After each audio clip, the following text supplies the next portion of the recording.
Praise lord. మనలో చాలా మందిని మనం గమనించినట్లయితే, "బ్రదర్ నేను ఏ ఉద్యోగం చేయాలో నాకు అర్థం అవ్వట్లేదు. కన్‌ఫ్యూజన్‌లో ఉన్నా బ్రదర్" అని చెప్తూ ఉంటారు.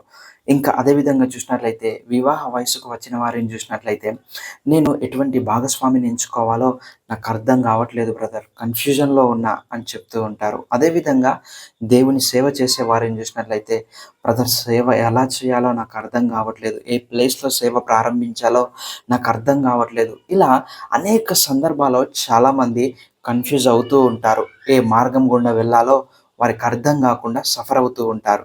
అటువంటి వారి కొరకే దేవుని గ్రంథములో ఒక చక్కటి వాక్యము రాయబడి ఉంది.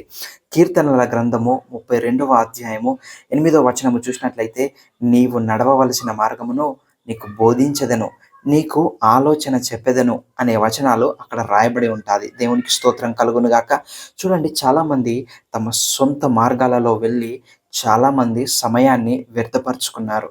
ఇంకా అనేకమంది నష్టాల గుండా, కష్టాల గుండా వెళ్తూ ఉంటున్నారు. కాబట్టి మనము మన సొంత మార్గాలలో వెళ్ళకుండా దేవుని మీద ఆధారపడినట్లయితే ఆయనే మనకొక మంచి మార్గమును చూపిస్తారు. అదే విధంగా ఒక మంచి ఆలోచన చెప్పి మన జీవితాన్ని కట్టుతారు. కాబట్టి దేవుణ్ణి ఆశ్రయిద్దామా? ఆమేన్. దేవునికి స్తోత్రం కలుగును గాక.